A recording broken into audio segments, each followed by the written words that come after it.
नमस्कार प्यारे बच्चों, आज हम सब हिंदी में करेंगे बाल राम कथा। कक्षा 6 का बाल राम कथा पाठ 5 चित्रकूट में भरत। चित्रकूट में भरत। सबको पता है कि भरत कैकेयी राज्य में थे, अपने ननिहाल में। ननिहाल मतलब नानी के घर में। हाल मतलब नानी के घर में। अयोध्या की घटनाओं से सर्वज्ञ अभिन्न। अयोध्या घटना के बारे में उनको पता नहीं था, अनजान थे। अनभिज्ञ मतलब अनजान थे, लेकिन वे चिंतित थे। उन्होंने एक सपना देखा था, पर उसका अर्थ पूरी तरह नहीं समझ पा रहे थे। संगी साथियों के साथ बातचीत में उन्होंने कहा, मैं नहीं जानता कि उसका क्या अर्थ है, पर अपने सपने से मुझे डर लगा है। मैंने देखा कि समुद्र सूख गया है, चंद्रमा धरती गिर गए हैं, वृक्ष सूख गए हैं। एक राक्षसी पिता को खींच के ले जा रही है। वे रथ पर बैठे हैं, रथ गधे खींच रहे हैं। सपने में देखता है कि समुद्र सूख गया है, चंद्रमा धरती पर गिर गया है, वृक्ष सूख गए हैं और एक राक्षसी पिताजी को खींच के ले जा रहे हैं। रथ गधा खींच रहा है। जिस समय भरत मित्रों को अपने सपना सुना रहे थे, ठीक उसी समय अयोध्या के घुड़सवार दूत वहां पहुंचे। घुड़सवारों ने छोटा रास्ता चुना था जल्दी पहुंचने के लिए। भरत को संदेश मिला। वे तत्काल अयोध्या जाने के लिए तैयार हो गए। ननिहाल में भरत का मन नहीं लग रहा था। वो चट गया था। वे अयोध्या पहुंचने को उतावले थे। कैकेयी राज ने भरत को विदा किया, 100 रथों को और सेना के साथ। उन्होंने घुड़सवार से कैकेयी ने भरत को विदा किया। अधिक समय लगा, लंबा समय रास्ता पकड़ना पड़ा। सेना और रथ खेतों में होकर नहीं जा सकते थे। वे 8 दिन बाद अयोध्या पहुंचे, नदी पर्वत लांघते, थके हुए और चिंतित। भरत ने अयोध्या नगरी को दूर से देखा। नगर उनको सामान्य नहीं लगा, बदला से लगा। अनभिष्ट में अमंगल की आशंका उनके मन में और गहरी हो गई। यह मेरा अयोध्या नहीं है, क्या हो गया है? उन्होंने पूछा। सड़कें सुनी, बाग बगीचे उदास, सब लोग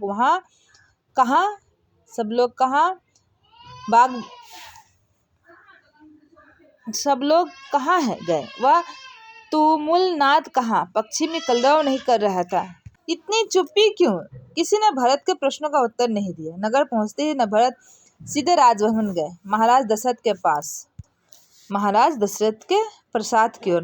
महाराज वहां नहीं थे। फिर वे कैकेयी के महल की ओर बढ़े। मां ने आगे बढ़कर पुत्र को गले लगा लिया, परंतु भरत की आंखें पिता को ढूंढ रही थी। उन्होंने मां से पूछा, पुत्र, तुम्हारे पिता चले गए हैं मतलब उनका स्वर्गवास हो चुका है।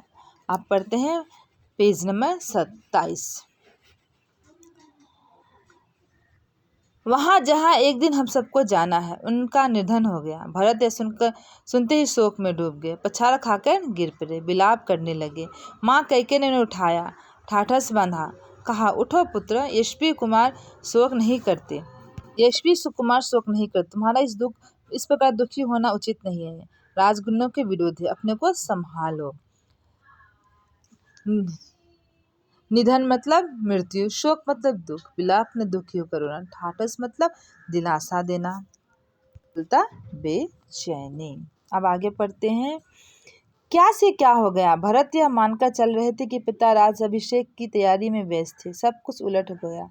उन्होंने मेरे लिए कोई संदेश दिया? भरत ने माँ से पूछा। नहीं, अंतिम समय उन्होंने मुख से केवल 3 शब्द निकले, हे राम, हे सीते, हे लक्ष्मण। तुम्हारे लिए कुछ भी नहीं निकला। कैकेयी उनको बताता है, किसको? भरत को। भरत व्याकुल थे, विकलता बढ़ती ही जा रही थी। वह तुरंत राम के पास जाना चाहते थे। महाराज ने उन्हें वनवास दे दिया है, 14 वर्ष के लिए। सीता और लक्ष्मण भी राम के साथ गए। बोलती कि सीता और राम भी उनके साथ गए। कैकेयी ने भरत का मन पढ़ते हुए कहा, वह जानती थी भरत यहाँ से सीधे राम के पास ही जाएगा, परंतु वनवास क्यों? भ्राता राम से कोई अपराध हुआ है? भरत पूछता है माता से, कैकेयी से। कैकेयी बताती है, राम ने कोई अपराध नहीं किया, महाराज ने उन्हें दंड भी नहीं दिया। इसके लिए मैंने महाराज से प्रार्थना की, मुझे तुम्हारे हित में यही उचित लगा। मैं तुम्हारा अहित नहीं देख सकती, कैकेयी ने कहा। वरदान की पूरी कथा सुनते ही उन्होंने कहा, उठो पुत्र, राजगद्दी संभालो। अयोध्या का निष्कंटक राज्य अब तुम्हारा है। कंटक बिना किसी बाधा का राज्य अब तुम्हारा है। कैकेयी बोलती है भरत से। भरत अपना क्रोध रोक नहीं सके, चीख पड़े, यह तुमने क्या किया माते? ऐसा अनर्थ, घोर अपराध, अपराधिनी को तुम्हें जाना चाहिए, राम को नहीं। मेरे लिए राज अर्थहीन है, पिता को खोकर, भाई से बिछड़कर। नहीं चाहिए मुझे ऐसा राज्य। दशरथ पुत्र भरत को यह राज्य नहीं चाहिए। उसे अपने पिता से बिछोड़कर, राम से बिछड़कर यह राज्य उनको नहीं चाहिए। माँ को धिक्कारता है। इस बीच मंत्रीगण और सभासद भी वहां गए। भरत बोलते रहे, तुमने पाप किया है माते, इतना साहस कहाँ से आया तुम में? किसने तुम्हारी बुद्धि भ्रष्ट की?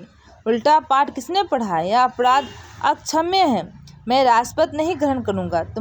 तुमने ऐसा सोचा कैसे? सभासदों की ओर मुड़ते भरत ने हाथ जोड़कर कहा, आप भी सुन ले, मेरी माँ ने जो किया है उसके मेरा कोई हाथ नहीं है।